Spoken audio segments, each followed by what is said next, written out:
Mais uma vez, o cidadão brasileiro está sendo enganado pela imprensa militante. Você tem todo o direito de concordar ou não com aquilo que uma pessoa diz, mas para que a sua opinião possa ser formada de maneira justa, você precisa ter acesso àquilo que realmente foi dito por essa pessoa, e não apenas àquilo que a imprensa está afirmando que foi dito. Veja só como esse caso específico está sendo noticiado. O Globo. Desumano, Trump propõe limpeza étnica de palestinos e roubo de Gaza. O G1 trazia em sua página principal hoje pela manhã: mundo condena a fala de Trump, vai destruir palestinos como povo. Quando você abre a matéria, no entanto, o mundo citado por eles é, na verdade, alguns governos esquerdistas, como o da França, da Espanha, do Brasil, ditaduras como a Rússia, o próprio grupo terrorista Hamas e a ONU. Na TV, é assim que esse assunto está sendo tratado. Não importa se ele vai levar a cabo ou não. O simples ato de Donald Trump dizer, olha, nós vamos acabar com Gaza, os palestinos vão sair de lá e nós vamos transformar aquilo numa riviera. Na prática, é isso que o Trump defendeu, um crime contra a humanidade. Pois é, isso é o que os pseudojornalistas dizem que foi dito por ele. Agora, vamos ver o que Donald Trump realmente falou. Eu separei aqui todos os trechos em que ele falou diretamente sobre esse assunto na coletiva de imprensa ao lado de Benjamin Netanyahu.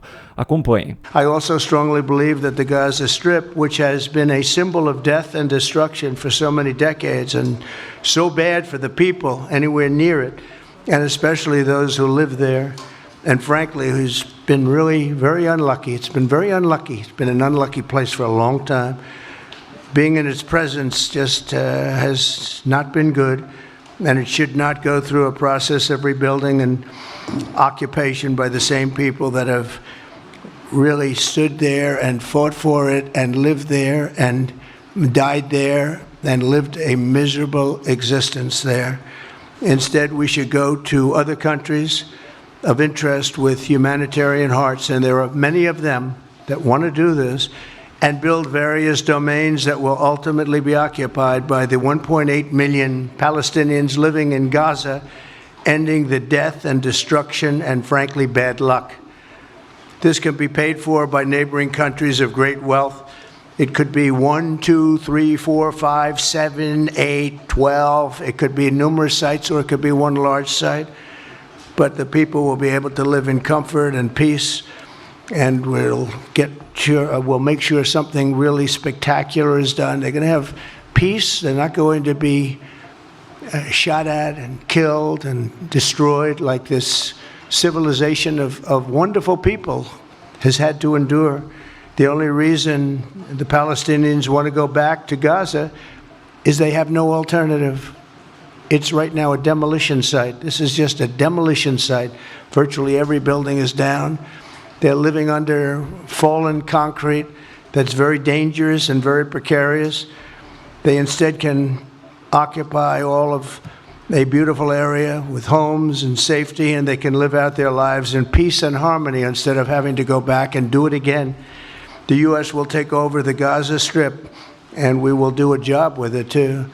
We'll own it and be responsible for dismantling all of the dangerous unexploded bombs and other weapons on the site, level the site and get rid of the destroyed buildings, level it out, create an economic development that will supply unlimited numbers of jobs and housing for the people of the area.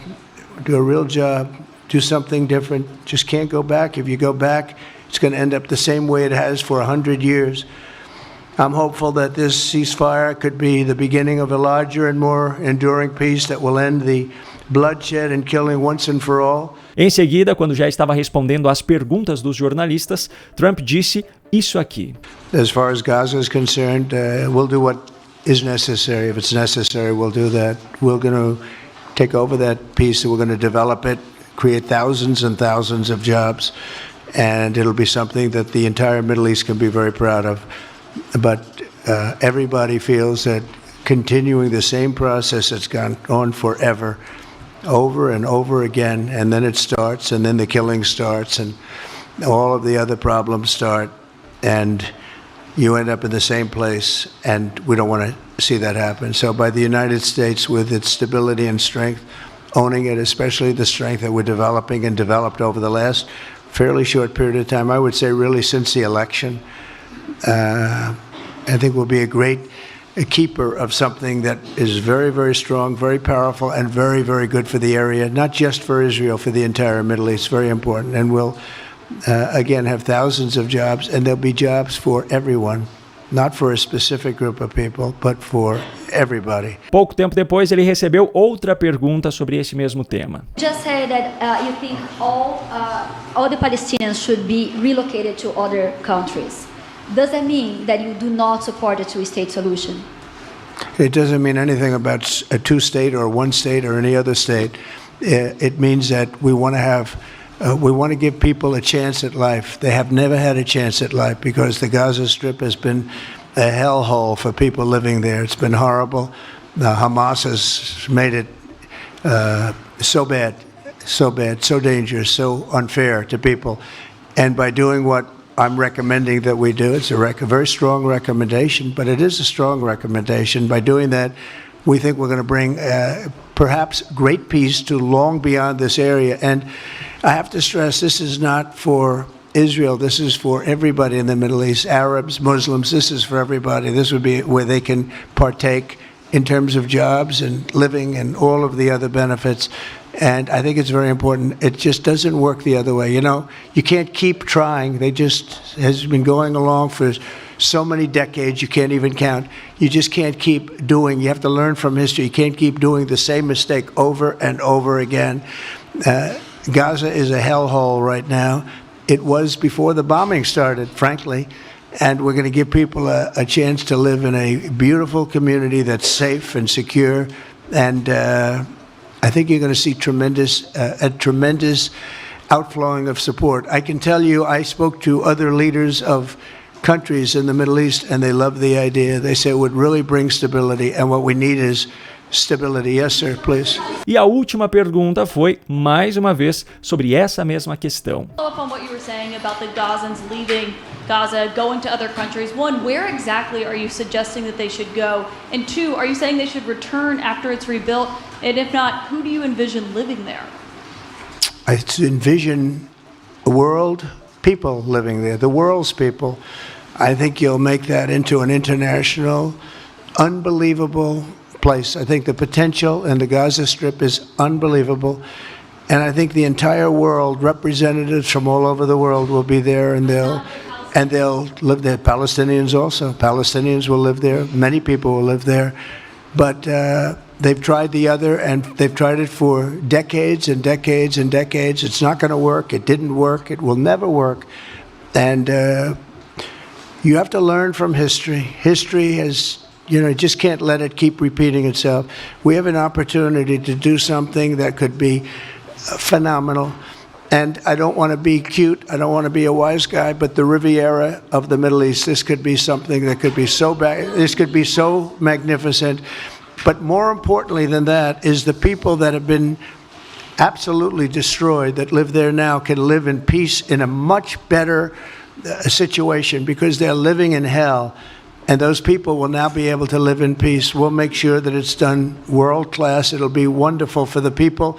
Palestinians, mostly we're talking about. Resumindo, ele fala que os Estados Unidos ocuparão a faixa de Gaza para reconstruí-la. Ele fala sobre o deslocamento dos habitantes para lugares melhores, onde seriam construídas comunidades para que eles vivam em paz, pois eles nunca tiveram a chance de viver em condições melhores. Mas ele fala que isso é uma recomendação, uma forte recomendação que ele está fazendo. De maneira geral, ele enfatiza o sofrimento do povo palestino, diz que eles merecem condições melhores, que só querem voltar para Gaza porque nunca tiveram outra opção e que pessoas de diferentes lugares do mundo morariam lá, principalmente os próprios palestinos. Enfim, o fato é que, como eu falei lá no início do vídeo, você tem todo o direito de concordar ou não com o que ele disse. Só que a imprensa não tem o direito de apresentar apenas a sua própria versão dos fatos, uma versão distorcida da forma mais conveniente possível para sempre se encaixar nas suas velhas narrativas. Se esse tipo de manipulação é feita em cima daquilo que o espectador tem a chance de conferir, imagine então o que eles fazem em cima dos fatos que não tem como ser checados. Bom, por mais que tenha consumido uma grande parcela de tempo, esse não é o único assunto que eu tenho para abordar no vídeo de hoje. Me responda aqui uma pergunta. Se uma pessoa branca ofendeu uma pessoa negra em função da sua cor, isso é racismo? Certamente sim, não é mesmo? Isso é óbvio. Então, se uma pessoa negra ofende uma pessoa branca também em função da sua cor, isso também é racismo, certo? Pois é, para os ministros do Superior Tribunal de Justiça, não é. Por unanimidade, o STJ decidiu nessa terça que pessoas brancas não podem ser vítimas de injúria racial, mesmo que ofendidas por conta da cor da sua pele.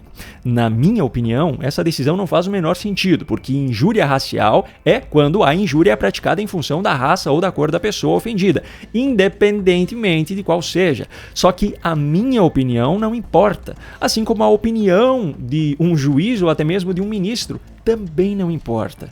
O magistrado tem a obrigação de julgar casos de acordo com a legislação vigente e não de acordo com a sua visão ou opinião sobre os fatos. Ele faz parte do poder judiciário, não do legislativo. Quem faz as leis é o poder legislativo.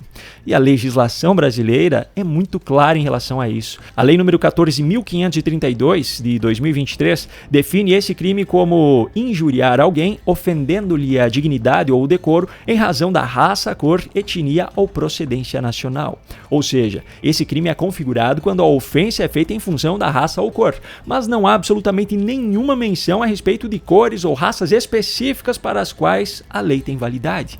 Simplificando, se ofendeu por conta da cor, independentemente de qual seja ela, é injúria racial. Só que os ministros do STJ, com base nas suas próprias opiniões, decidiram o contrário. Mais uma vez, o Poder Judiciário invade a competência do Legislativo para adaptar as leis de acordo com o resultado que eles esperam dos seus julgamentos. Se isso aqui é justiça, imagine então o que seria a falta dela.